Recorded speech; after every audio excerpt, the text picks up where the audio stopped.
গেছে বুঝছো। শোনো এখন না ফোনটা রাখি, ওনাদের জন্য আবার চা বানাতে হবে, আবার বাচ্চার জন্য দুধ গরম করতে হবে, মানে তো আবদারের শেষ নেই, বোঝো নাই। শোনো না মা, এখন রাখি বুঝছো, আমিও না কিছুদিন পরে আসতেছি, ঠিক আছে? Okay bye.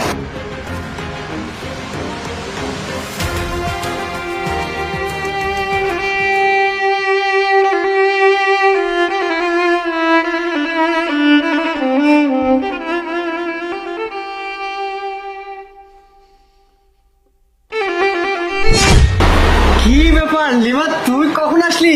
মামা কখন আসছো? বাবা ভালো আছো? আসিস এদিকে এদিকে, লিমা এদিকে। ভাইয়া না না, এখন আর ভিতরে যাব না, আমরা চলে যাচ্ছি। কোথায় যাচ্ছিস? আসলি কখন আর যাচ্ছিস কখন কিছুই বুঝতেছি না। আবার আমার সাথে না দেখা করে চলে যাচ্ছিস পাগলি। এদিকে এদিকে। না। আরে আয় এদিকে আয়, ভিতরে ঢোক। পাগল নাকি? তোর ভাবি কই? প্রিয়া, প্রিয়া, কোনো সমস্যা কিছু হয়েছে? না বাবা? ভাইয়া। ঠিক আছে, লিমারা কখন আসছে আর চলে যাচ্ছে কেন আমার সাথে দেখা না করে? আমি তো বলতে পারবো না কেন চলে যাচ্ছে, কি হয়েছে, কিছু তো হয়নি। কিছু হয়েছে বাবা?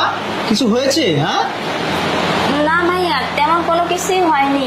ভেবেছিলাম তোমাদের সাথে দেখা করতে আসবো, আর তোমাদের সাথে তো দেখা হয়েই গেছে, এর জন্য চলে যাচ্ছি। বুঝতে পেরেছি, আমার কাছে কোনো কিছু লুকাতে হবে না। আমি খুব ভালো করে জানি, আমার বউকে চিনি। কি নিশ্চয়ই কোনো একটা অঘটন ঘটিয়েছে। কিছু বলিনি তো আমি ওদেরকে। চুপ! আমি তোমাকে চিনি না? কিছু না বললে আমার বোন আমার সাথে দেখা না করে কোনোবার গেছে, এবার কেন না দেখা করে চলে যাচ্ছে? অবশ্যই তুমি কোনো কিছু নিয়ে আঘাত দিয়েছো, হয়তোবা সরাসরি না দিয়ে চুপে চাপে দিয়েছো, সেটা হয়তো আমার বোন শুনে ফেলেছে, এমন কিছুই হয়েছে। আমি তো তোমাকে চিনি। শোনো, আজকে বলতেছি, আমার এটা বোন। বাপ মা মারা যাওয়ার পরে আমি এই বোনটাকে খুব যত্ন সহকারে মানুষ করেছি, আর সেই বোন আমার বাড়িতে আসছে, যতদিন খুশি ততদিন থাকবে। এতে যদি কোনো সমস্যা করছো না, ডিভোর্স দিয়ে দিব। তোমার কামাই আমি খাই না, আমার কামাই তুমি খাও। বেশি কথা বলবা গলা ধাক্কা দিয়ে বাড়ি থেকে বের করে দিব কিন্তু। ভাইয়া, আরে ভাবছাও।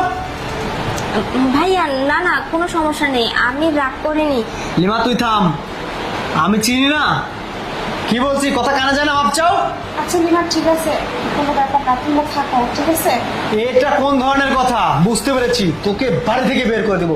তোর মতো বউ আমার দরকার নেই, যে কিনা আমার বোনকে ভালোবাসে না, আমার বোনকে আমাকে আমাকে সহ্য করে না, তাকে দিয়ে আমি কি করবো? হ্যাঁ, যা বেরো।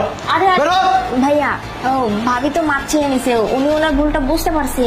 এবারে সব বাদ দাও না, সব ঠিক হয়ে যাবে।